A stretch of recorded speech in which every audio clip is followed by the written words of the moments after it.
Good evening, everyone. Welcome to the third session of the fourth day of AICT ISC sponsored online refresher program on developing secure IoT applications. With bunches of interesting sessions that are going on, the top of the cherry would be the today's session, which is on LoRaWAN, security and IoT applications. And we are lucky enough to have with us a very senior resource person, Mr. Abhay Fanchikar, who is Business Development Director at Azilian Technologies Private Limited. Sir is an industry veteran having 35 plus years of solid IT experience and has played various roles, including director, president, CEO, and technology architect. He has an impressive track record of identifying business opportunities and developing innovative to address market needs. He has led various successful SBUs in area of mobility, healthcare, education, retail, and embedded technologies. These are only a few listed, but in our discussion, we have known that Sir has a very wide experience. As a senior member of IEEE, Sir has organized many successful conferences, is a well sought after speaker and session chair. He is primarily responsible to drive overall business development and strategies at Azilian Technologies. With his wide experience, that is from different companies such as Tata Electric, Onward Technologies, Tech Mahindra, Rave Technologies, Core Project and Technologies, Azilian Technologies. His career graph has shown a exponential growth, starting from a senior executive engineer to business manager to group head to vice president, then to COO president, UK and pre-sales, director Hamlet, and now the business development director. Trust Shanankar Kutch Engineering College's IT department warmly welcomes you, sir, for this session, and we are looking forward to listen to you. Over to you, sir. This 25 billion Yes, sir. connected 25 objects. billion. Yes, sir. Yes, sir. Yes. Yeah, yeah. So basically, welcome to this session. I'm primarily going to talk about LoRaWAN. It is one of the highly popular and upcoming technologies being used for IoT nowadays.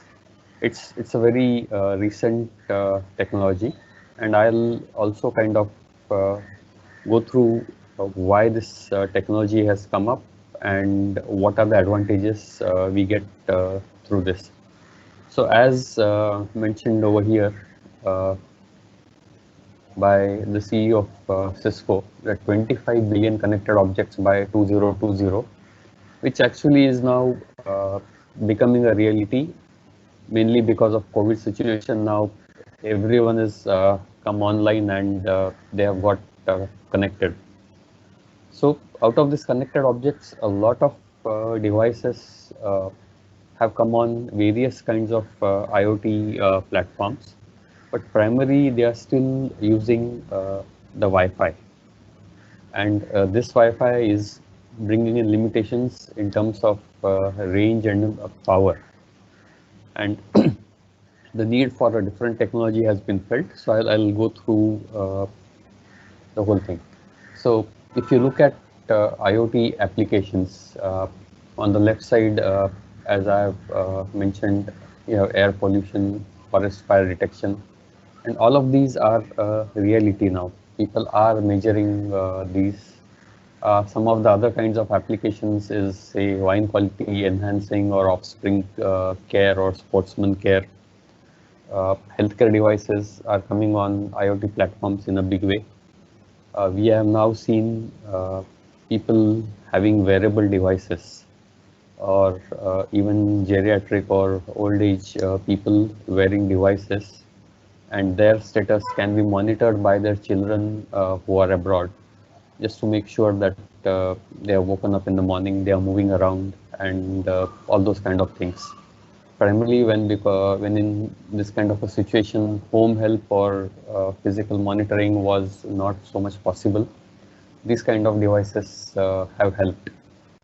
So there are other kind of things, monitoring traffic, controlling traffic, or you have smart roads, smart lighting, smart cities, intelligent shopping, as they say, or parking. All of these are now using IoT in a big way.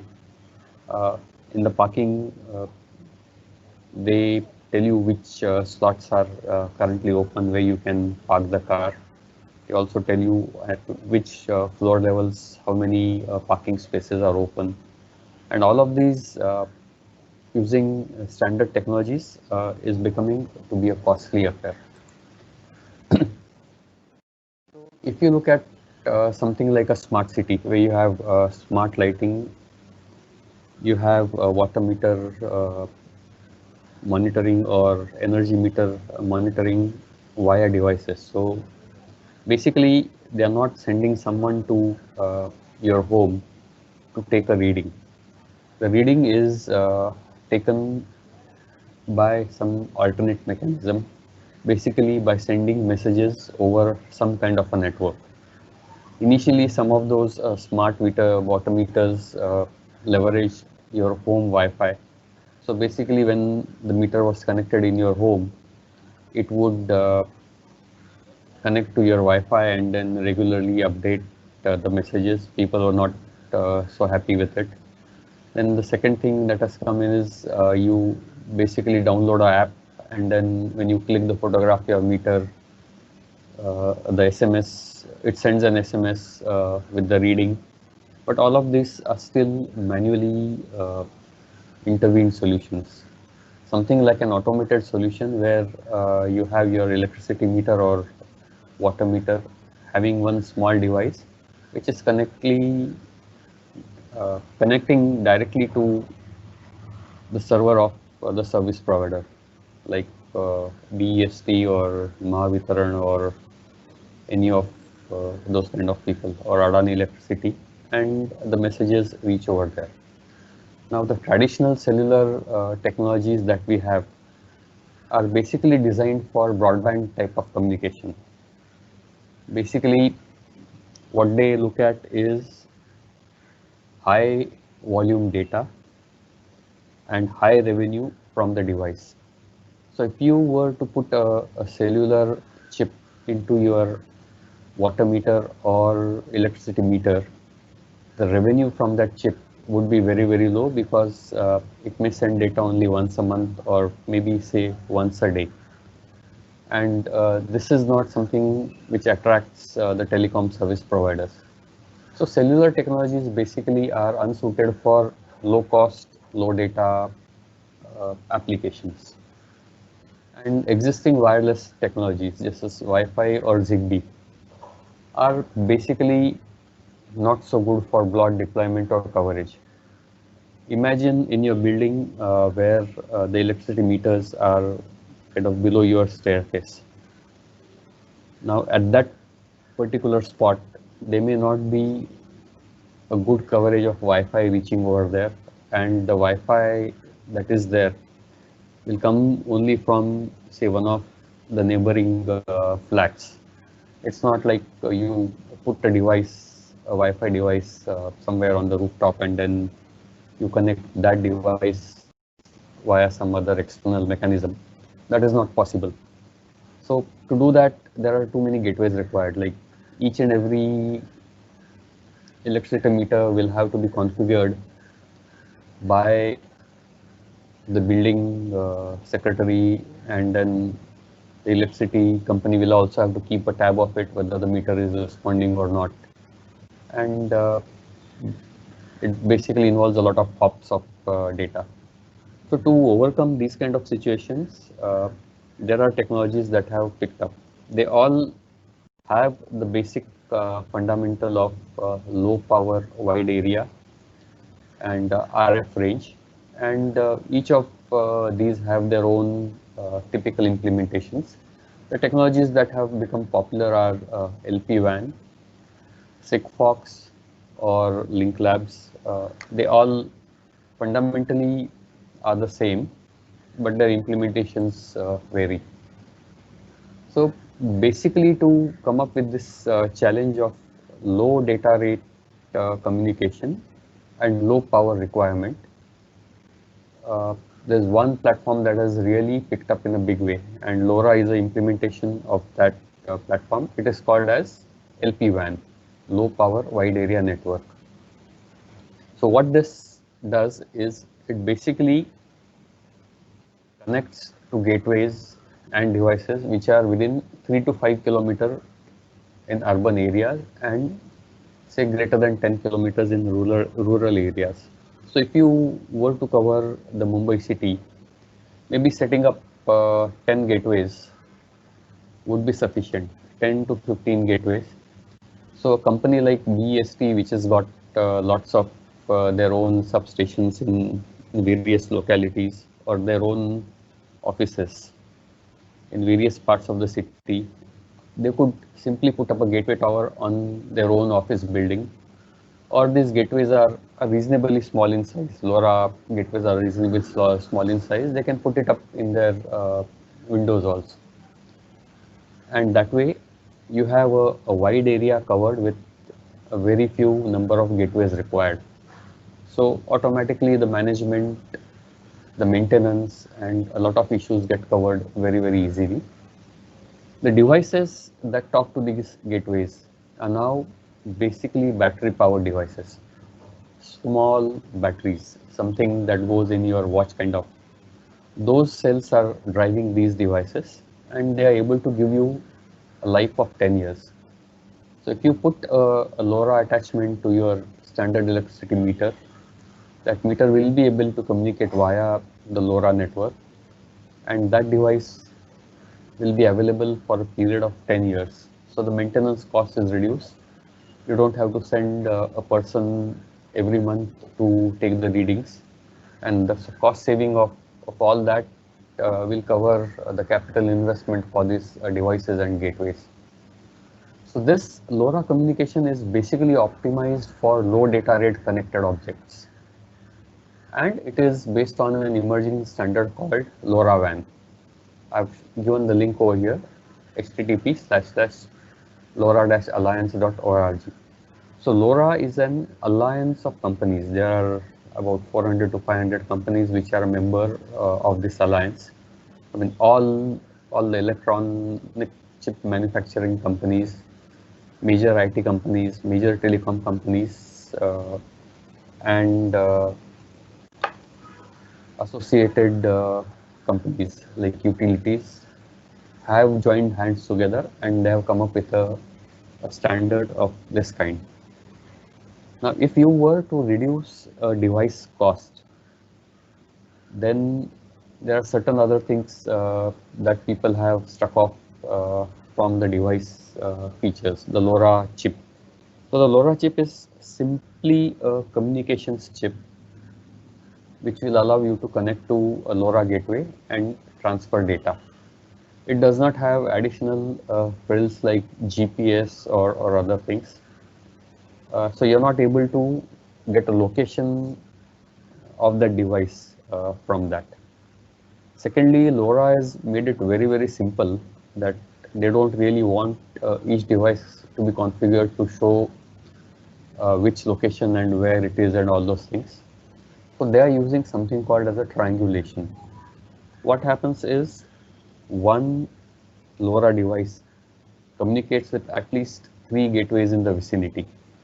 Since the power required is very low, the data rates are very low, the devices do not transmit continuously all throughout the day. So you can basically set up gateways in such a way that each device at least sees three, four gateways. And then the triangulation, if you draw straight line arcs and then measure the angles between this, you will know from where the device is sending that data. And that way you are able to identify the location of the device also. So with this, you have basically come up with a network and a solution which has got substantial advantages in terms of cost, size, and power. So when I say in terms of cost, size, and power, LoRa chips typically cost $1 or $2. So adding some small electronics to your existing meter may not be costing say more than $10. Say on an average, say about 500 rupees if you take. You put in one battery over there, which again is less than 50 rupees. And size, if you look at it, LoRa the chip is very, very small. The battery is a standard battery which is used in watches, and that also reduces the size. Or you could typically use a cell phone battery and make the device of the size of a box. This is one of the examples of the wireless sensor network. I have been involved with uh, one of the LoRa Alliance companies who have rolled out some of the biggest networks globally, including one in India. So this is an example of a wireless sensor network uh, in Zurich, where uh, we have these devices. If you look at the device to the right, I've shown a pencil, and there is one LoRa device which uses a standard battery cell. It's not using a clock battery cell, and this device is used for monitoring sound quality. So if you look at this device, you'll understand the various advantage this device brings to the fore for the implementation. There are no power sockets or power connections that are required. The device is fully enclosed, so you could actually mount it outside in an open field, or you could mount it, keep it in your balcony, and it will basically catch the decibel level of the ambient noise in the area. So what has been done is there are various lanes where it is being tracked. The sound quality is being tracked, and these devices are simply handed over to the people. They keep it in the balcony, they keep it in the window, or they stick it to one of the wall, and then it's like fit and forget kind of a scenario. So the advantage of this is cost. The device is reasonably cheap than any other mechanism to monitor sound pollution. And the network deployment cost is also very, very low. Because as you see, there's one gateway over here. That gateway is covering about 4.5 kilometers of area in Zurich. So if you put 2, 3 gateways on different buildings, those gateways are sufficient to cover a good area, do triangulation, and give you the benefits of significantly lower cost of implementation and significantly lower maintenance cost. And you don't have to have a huge amount of manpower that requires to go and monitor and take measurements and those kind of things. So if I look at LoRa, LoRa is a disruptive wireless long-range technology and basically used for things like automated meter reading, machine-to-machine communication, IoT, mobile and consumer market. It is giving about 50x kind of range improvement over existing solutions. I mean, some of the cases where we have tested, we have got very good results where the signals are actually crossing concrete walls and reaching to the destination, which is like far, far superior than any other technology. And 10x range improvement in areas which are very, very densely populated. I'll basically talk about LoRa in terms of what it brings and what it means and the fundamentals, the physics fundamentals of LoRa that are being used. If you look at the power that is required, sensitivity, and if you look at the data rates, as you increase the data rate, you require a very high sensitivity for the signal. So when I'm talking of say minus 90 dBm or minus 140 dBm, what I'm talking of is signal, to noise ratio. if your signal is very weak in a noisy area, if it still needs to be caught, one of the technologies that is very popular to do that is called as spread spectrum modulation scheme, which means you're basically spreading the signal across many frequencies, and then you're doing FSK, frequency shift keying, which means that signal, if it was a narrow pulse, if I kind of show over here, if the signal is a kind of narrow waveform within a frequency range, then you know that if there's a noise around the center frequency, and if the noise level is much higher, you are bound to lose the signal. Your device may not be able to understand the signal. But if you spread it over the band, then there are good chances that some or the other portion will be able to catch that particular signal. So basically, what LoRa does is it utilizes a spread spectrum based modulation. It has got better sensitivity than FSK, better EV by, it is more robust to interference, noise, and jamming. Its spreading factors are orthogonal.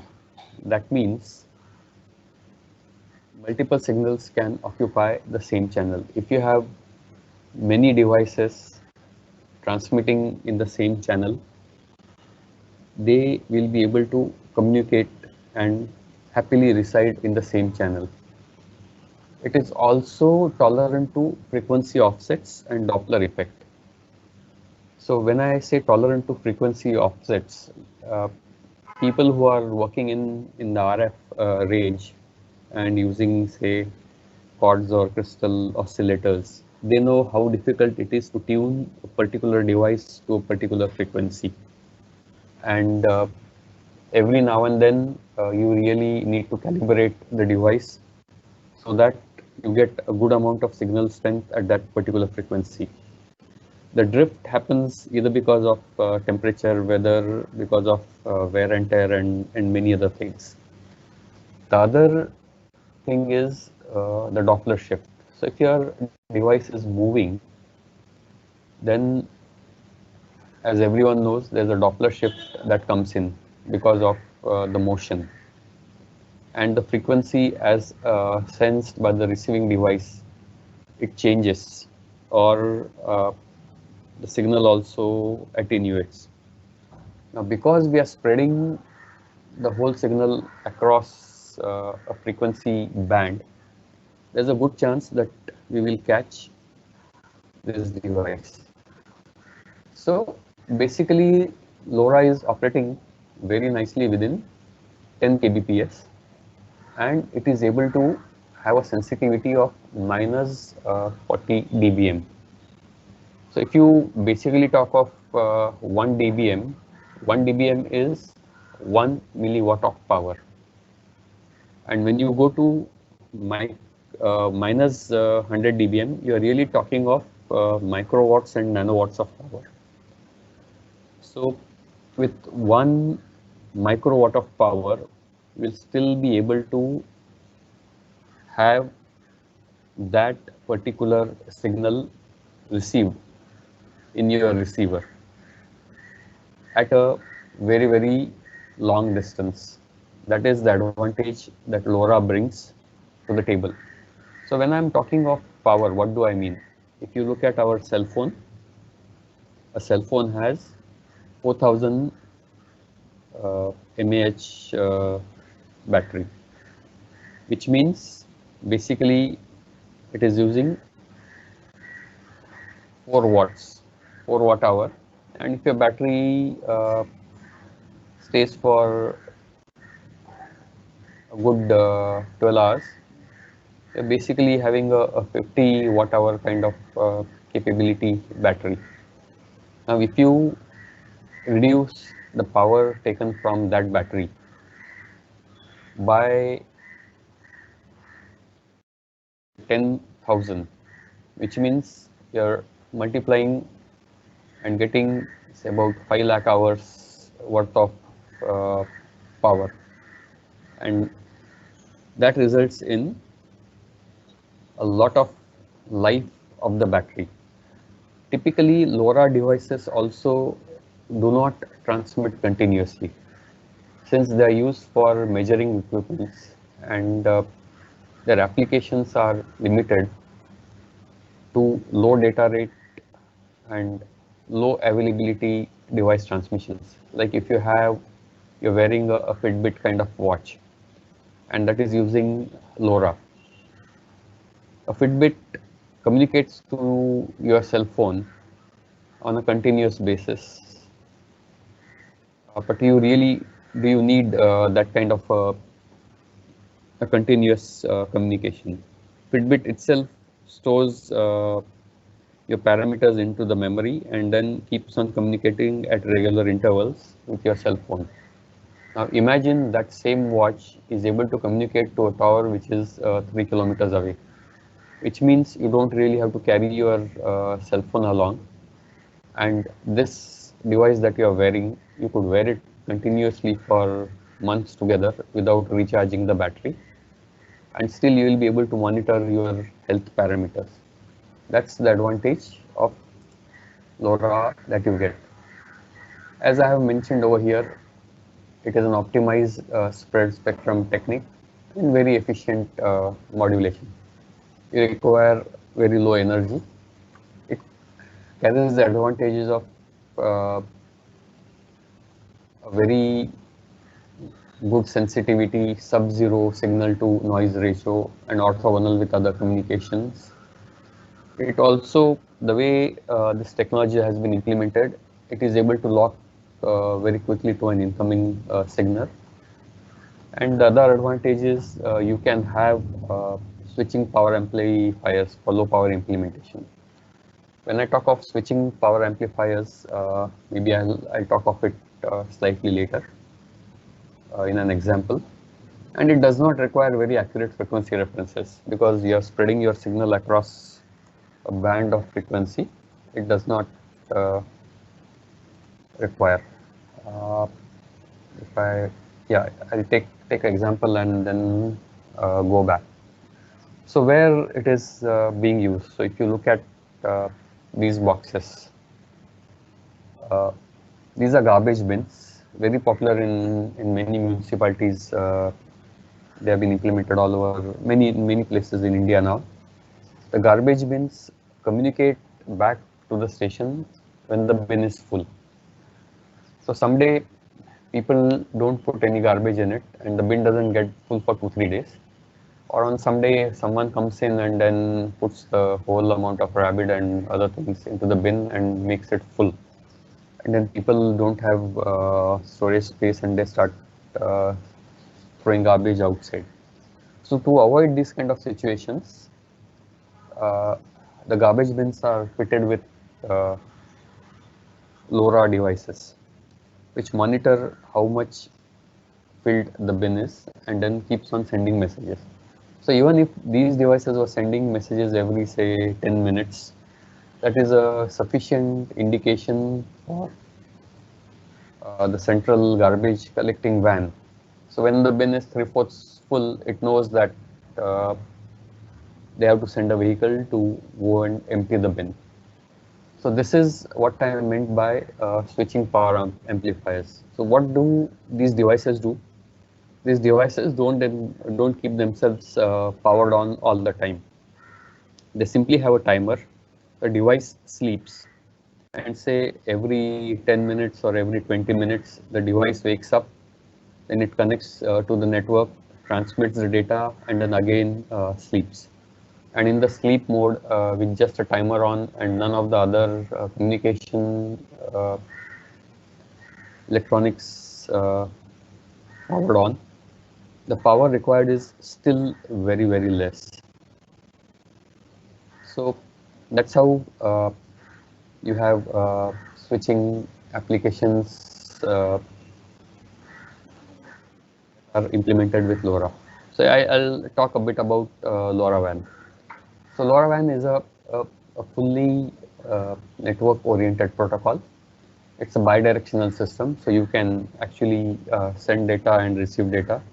You can also have handshakes that are required. There are certain classes of implementation which I'll take in the next slide.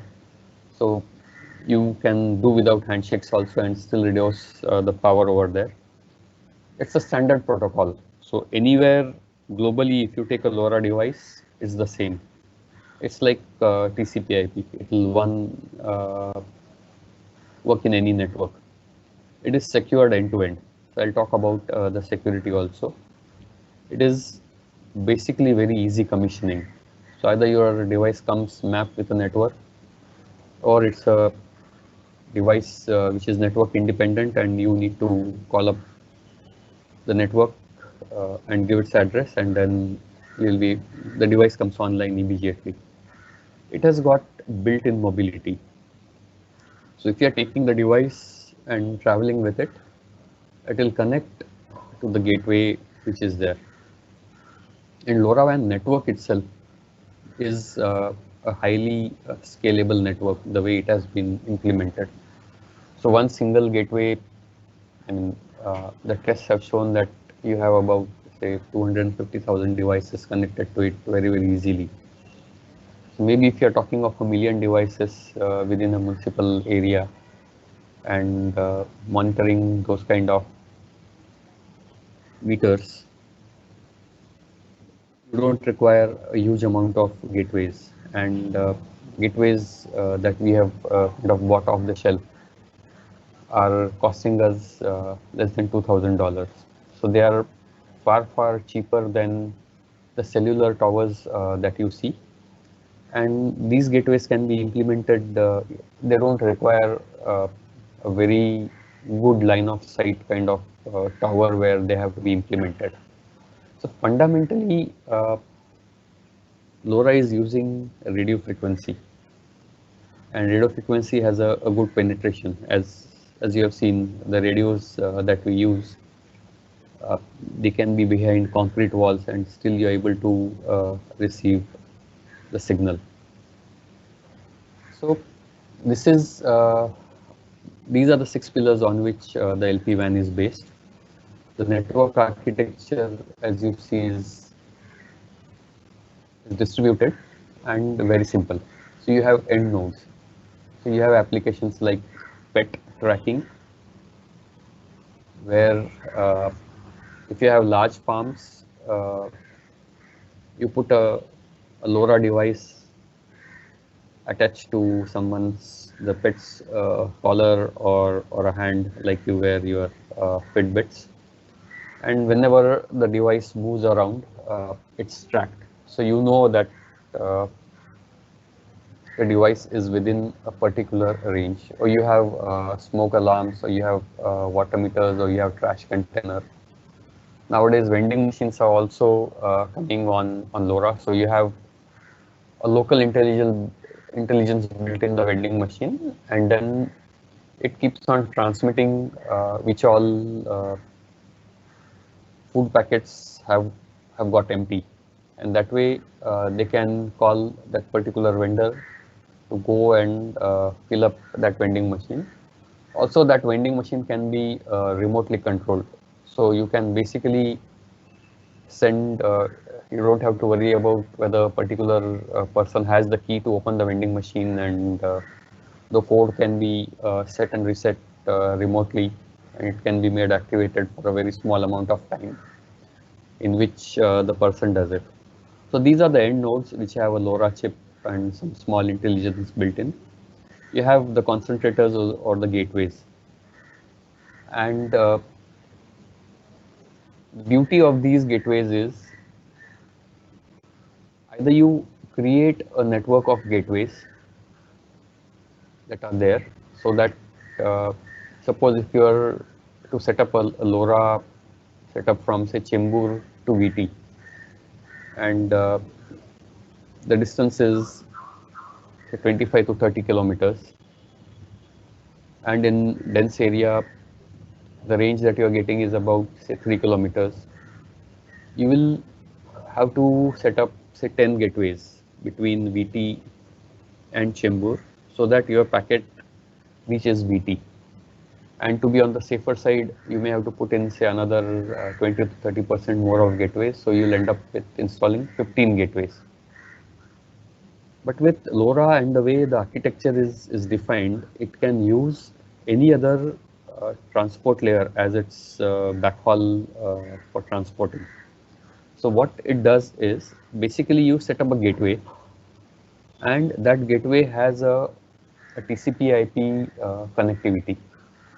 So the gateway you connect to a network, or that gateway you put in a Wi-Fi chip, and that Wi-Fi chip now communicates over internet.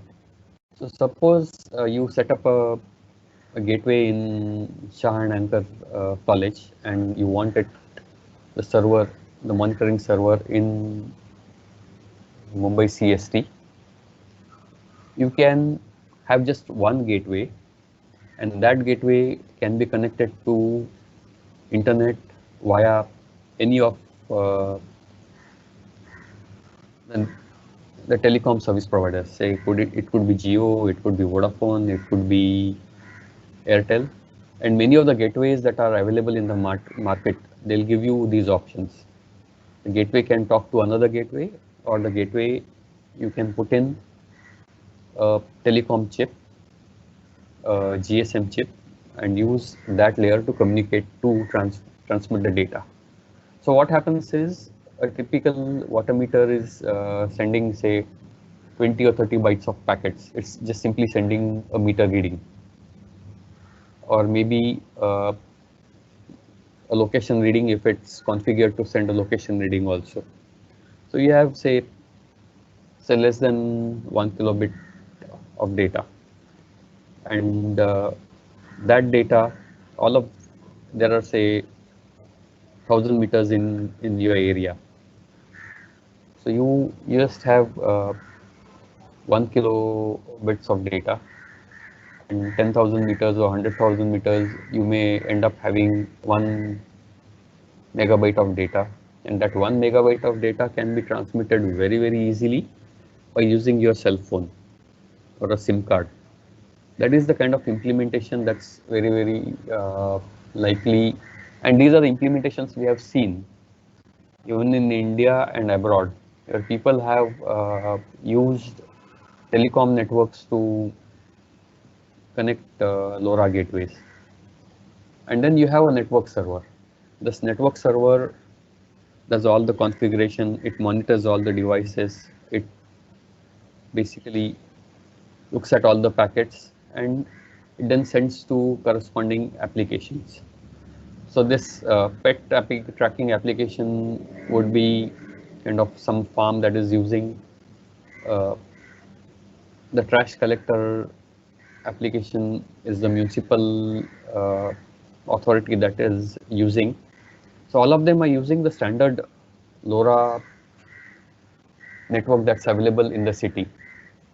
And the packet from this comes to the network server. The network server knows that this packet is meant for an application server of the municipal authority, and it will automatically route it and send it over there. The advantages of this network is it has got centralized intelligence, it's cloud-based.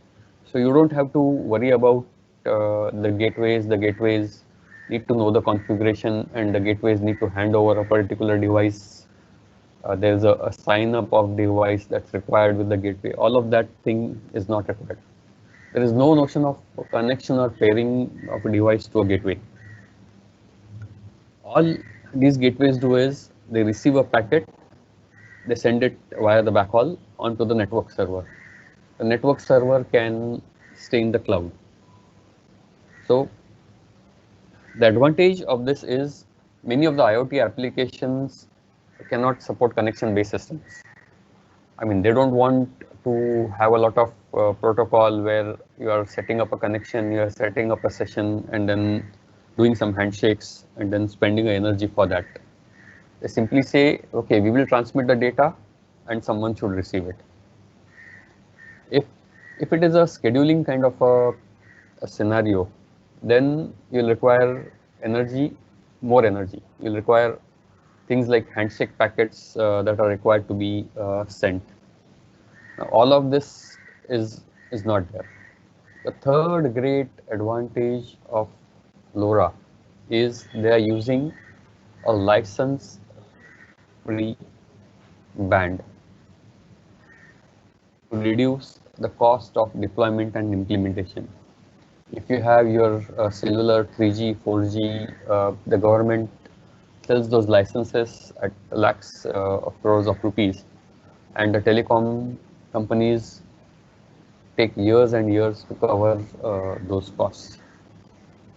Here, LoRa is using license-free brand, that is, say, the 865-900 kind of megahertz brand, which is freely available in India. All of you must be knowing that 2.4 gigahertz, where all this Bluetooth, Zigbee, and many of those other Wi-Fi applications work, or this 868, 865 kind of band, which is a free band. Mobile phone works at 900 or 1800 megahertz. Those are licensed brands.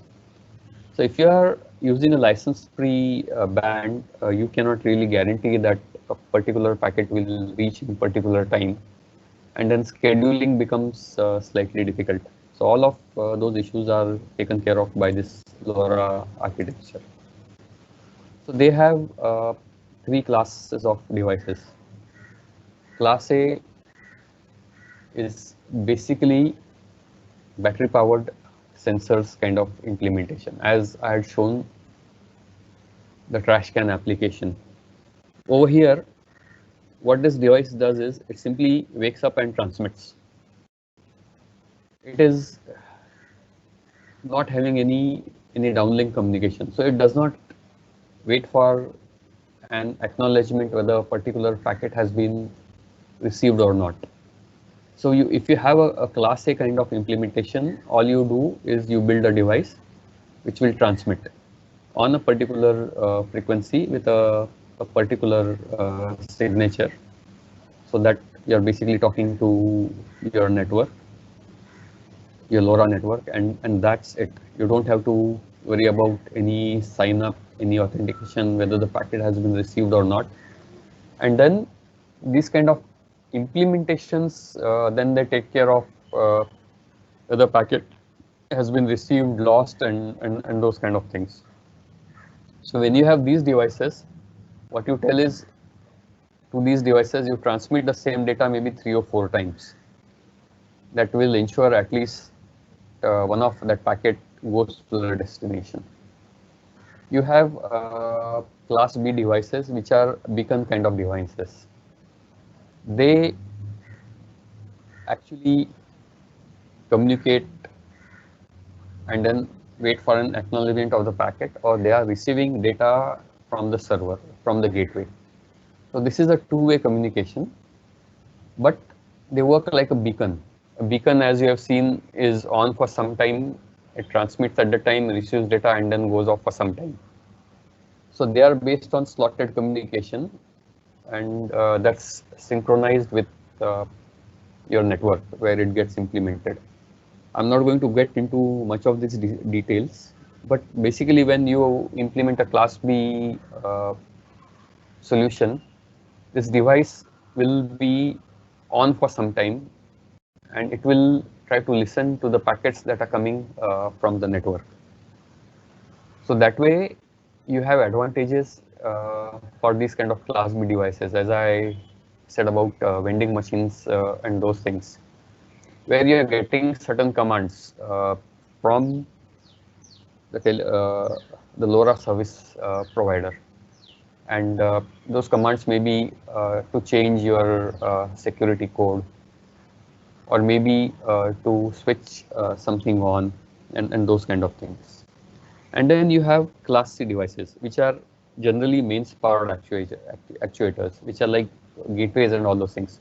So these devices are continuously on. They are having various handshake mechanisms in them.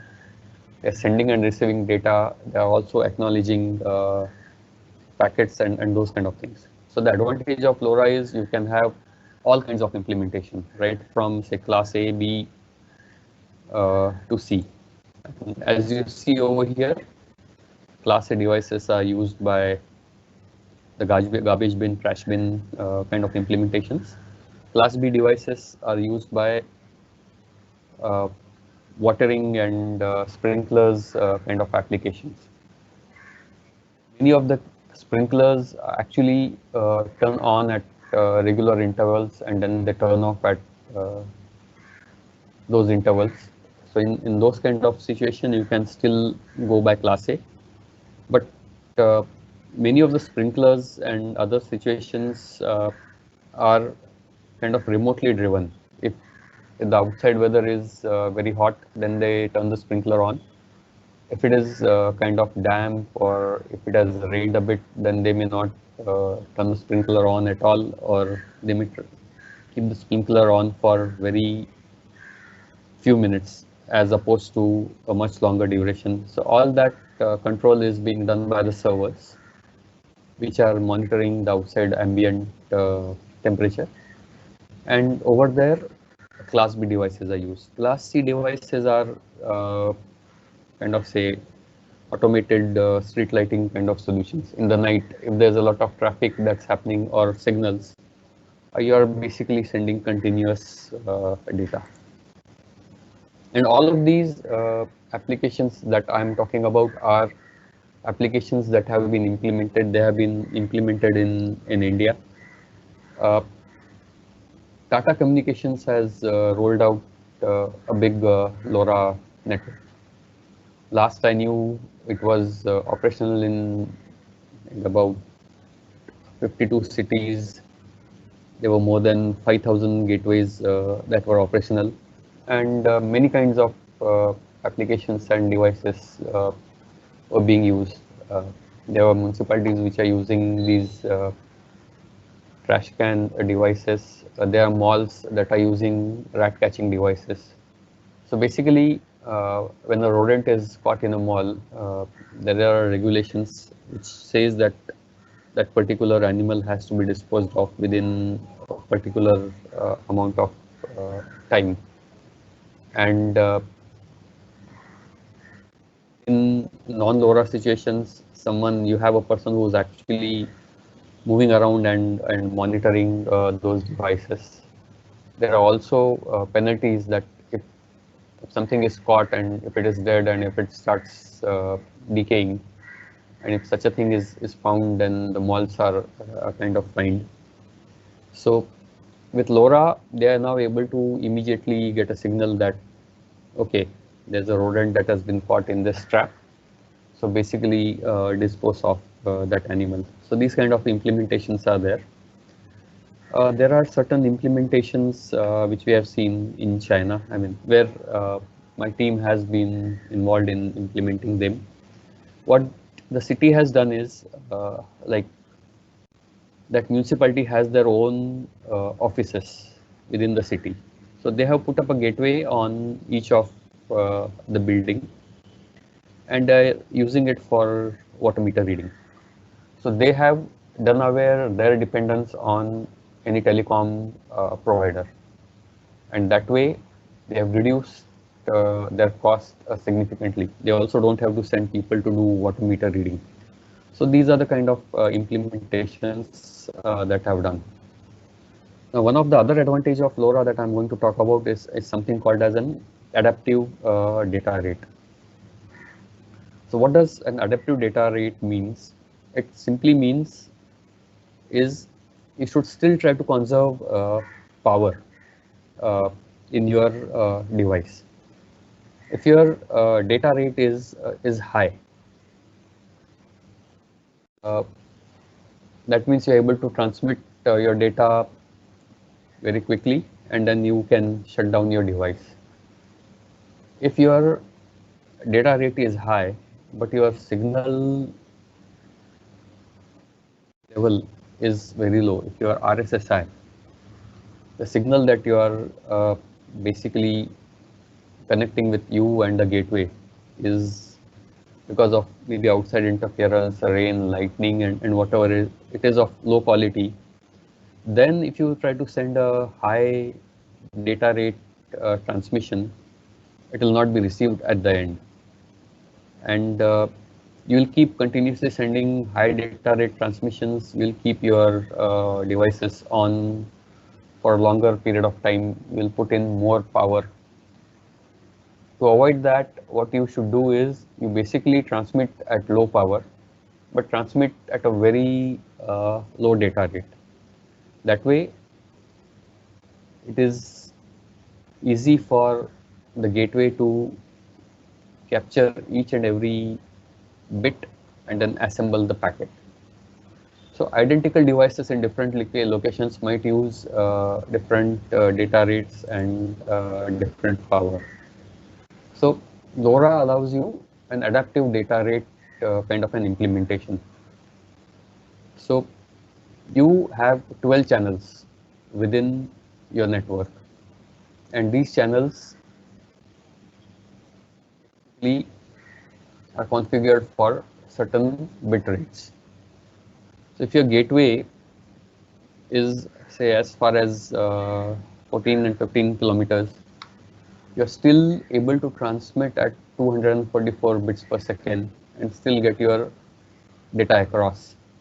Typically, you generally work at 1K kind of data rate, and you get a good coverage of about 6 to 7 kilometers at that data rate. So your device has an advantage of increasing the data rate. Do I have one more slide? Yeah. So if you look at this, you can see that there are two gateways. Your device can still maybe communicate with a gateway which is far and send data at low data rate, or your device can communicate a gateway which is close and use high data rate, or it can basically tune your power, or your device can be very deep indoor. So we have implemented these LoRa solutions in parking lots which are like few floors below the ground, and we don't have to put boosters or any other such things. Each parking level indicator is something like, as I had shown, a smaller than pencil kind of device, a matchbox kind of device which is installed, and whenever there is a car on top of it, it knows that slot is full, and even with all the metal, all the concrete, it's able to transmit, and then it adapts itself to which data rate that has to be used. It also is used by the network providers. So if one particular tower gateway is getting a whole lot of data, to free up its capacity, it will not allow devices to transmit at higher rate. It will tell those devices to connect to the gateway which is far away. So these kind of implementations can be done. So this is the advantage of adaptive data rate. Here I'm showing a slide which has got spectral scans. This is a spectral scan done at SAC, and if you look at the frequency of 865.7 megahertz, if you see between 865 and 867, there's a high level of clutter that is being transmitted. So people who have RFID devices, there are GPSs, there are Wi-Fi, Bluetooth, Zigbee. There's radio communication happening. There's a lot of traffic that happens, and the power that is being used is minus 60 to minus 100.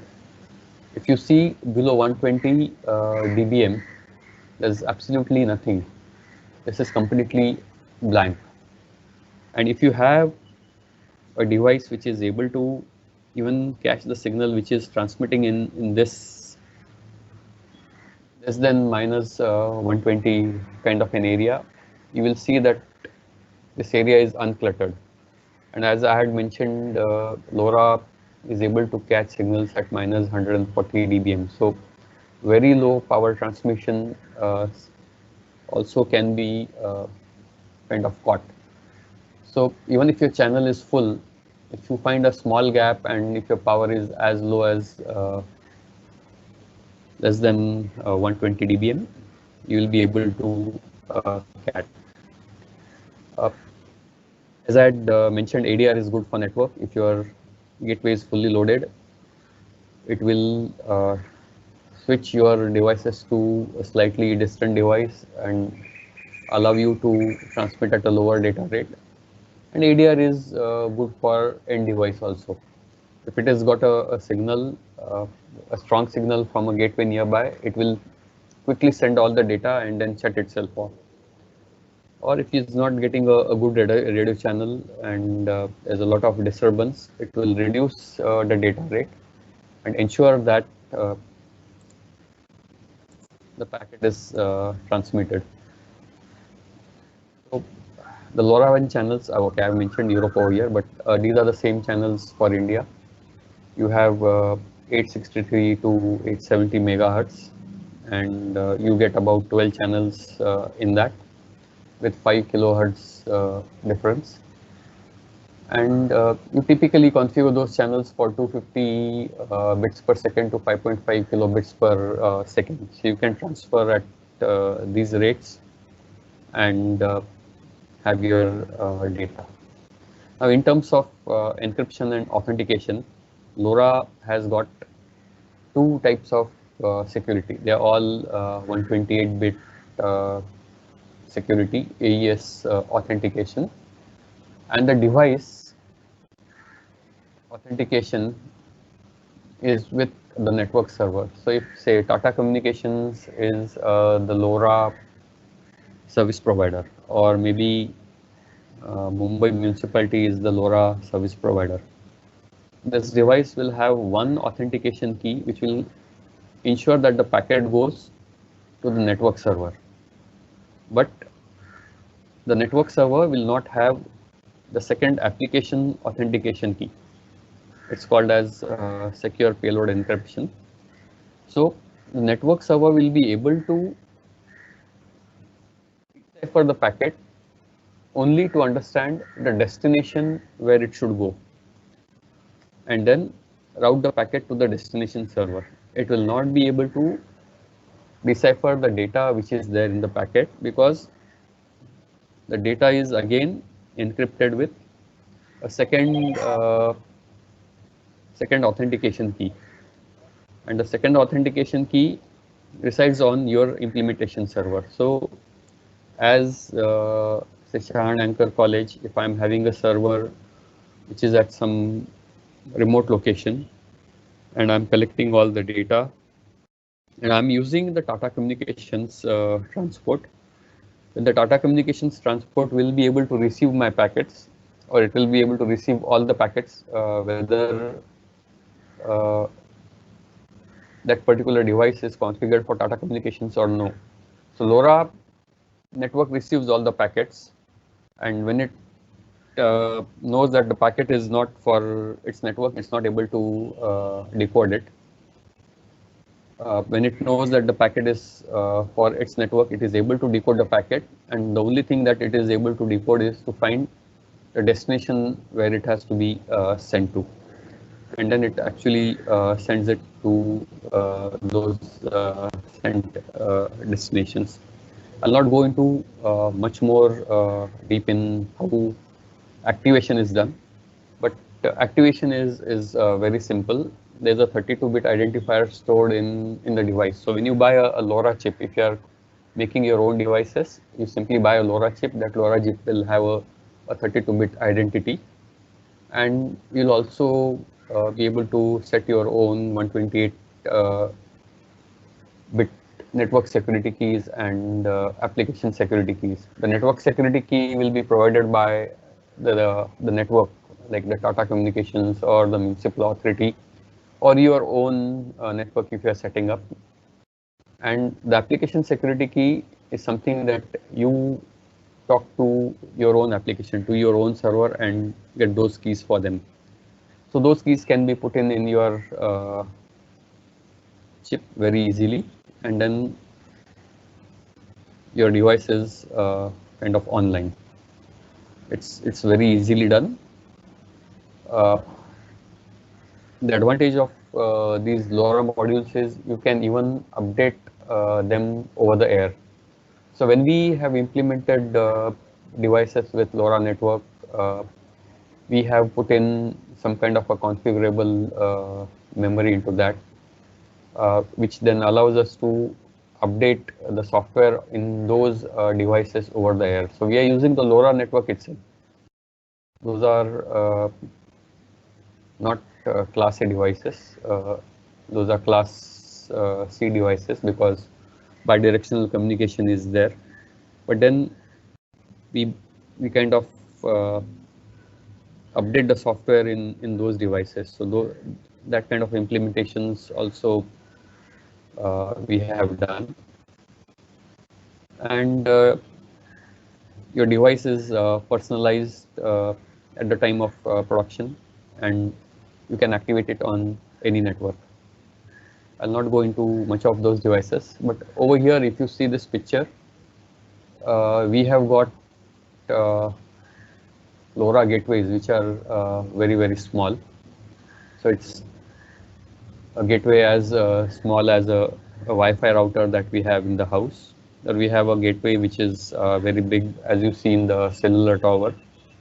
And we have micro gateways, which are basically meant to be implemented within a building. Some of the students also have done projects and they have built their own micro gateways in college. And then one of the examples I know is in Don Bosco, where some of the team that I have been associated with, they are monitoring temperature all across the college. So they have made their own gateway, they have made their own temperature sensors and put LoRa chips into that. They are monitoring temperatures at various levels within the college. That kind of an application they have done. There are a few students who also have made automated meter reading kind of enhancements to go with an existing water meter. They are like college projects. They're not in the market, or they have made electricity meter reading solutions. And to test that, they have made their own gateways and own network and testing it. So this is a typical implementation. You have application servers, you have your own cloud network, which implements the LoRa transport protocol, and then you have your devices. This is a typical architecture. You have say nano gateways or macro gateways. You have the device, you have a gatekeeper, and you have a network server. So basically, this is the RF portion which will receive all the data, and then that data is sent on a backhaul to your data access subsystem. So over here, this will kind of decode the packets, and it will take necessary actions on those packets. It will look whether it's from a vending machine, whether it's from an automated meter reading, and then over here you have your application servers, which again reside on the cloud. Even this network server in the implementations that we have done, it resides on the cloud. And your application server then looks at all the billing applications based on the meter reading data that it has received. It will generate your billing and other applications. Over here, there are many things that you can do. Suppose if a gateway goes down, or a transport mechanism is not available, these macro gateways or nano gateways, you can have storage where you can store packets for 1 or 2 days. And then when your backhaul again comes up, you can send the data whenever you get your pre-slots. So those kind of implementations you can do. You can also do a lot of people are now trying AI kind of implementations over there, where they are uh, basically looking at the data packets, and if they are saying if there is a significant change, then they are not even sending those packets, and all those kind of implementations are now coming up. Uh, I have last two slides where I'll talk about as electronics engineers what we can do. We can develop new device and applications. You can develop sensor networks, or you can develop adapters and modules to take existing devices to LoRa, like automated metering solutions or campus network solutions. And you can also build training kits to teach what LoRa is and how LoRa can be learned in the college. Like you have VLSI or Arduino kits, you can create your own LoRa kits. You can also build various applications. Like some of the things I told you I have been involved in, they have given small handheld bands to old age parents, and then these are now continuously sending data. So there are also certain intelligence that is built around those things. So like if the old people are typically moving in the house, say to do their morning ablutions between this period to this period, and then they sleep from this period to this period, that kind of intelligence now these people have built. And then they send alarms. Okay, I mean, every day this man gets up at about, say, 2 a.m. To go to the washroom. Uh, this person has not got up. Maybe it's okay in old age that day, maybe that fellow person is okay. He did not have had to go to the loo. But then a signal is sent to the kid, so the kid monitors, and then maybe at 5 a.m. again the person has not woken up and gone. Then the kid starts worrying. Oh, I mean, should I call my parent and see if they are okay? So those kind of things. And then if the movement in the house is kind of not so normal, that again is flagged. So these kind of applications are now coming up, and they're using this low energy wide area implementation to reduce cost. And for the computer engineers, again, you can have a lot of connection based and connection-less protocols. You can have your own implementations. It's a new and greenfield territory. You can build smarter gateways and bring them to market. You can maybe use, say, the Arduino datasets and put some LoRa chip on that, and create gateways for domestic use. At some point of time, maybe you can have certain applications for building societies and other things. So many things can be developed. So that's all. Thank you. If there are any questions, I'm happy to take. Yeah, thank you, sir.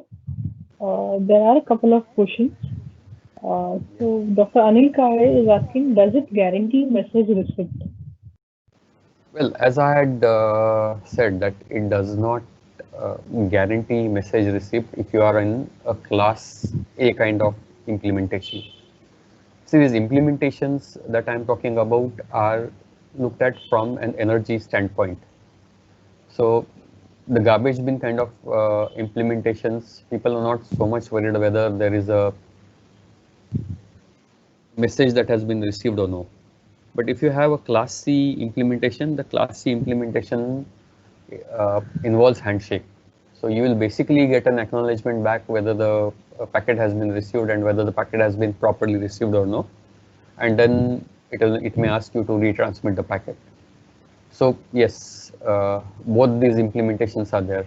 So in classic kind of implementations, what you do is you send the same data 3 or 4 times, and at the recipient end, at the application end, it will look whether the data is the same as received earlier. So each data that is sent with a timestamp. Each device puts it on timestamp. In many cases, to reduce the cost, they are also removing the timestamps, and then leaving the intelligence to the server to know whether it's a same packet and it should be ignored. And in case of say meter reading kind of solutions, even if you get the same data, it's fine. I mean, it doesn't matter. So there are a couple of questions from Mr. Anup Kunte. Yeah. So he's asking, what are limitations of LoRaWAN? Does it have any limitations?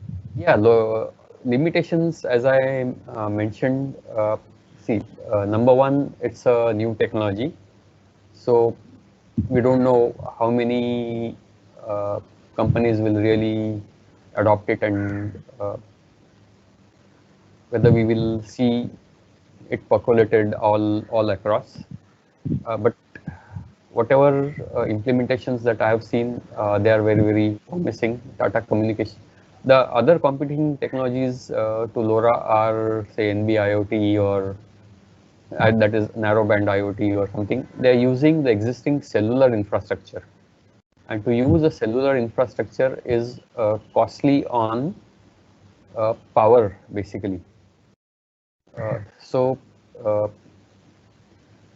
the other limitation of LoRa is it is meant for low data rate implementations.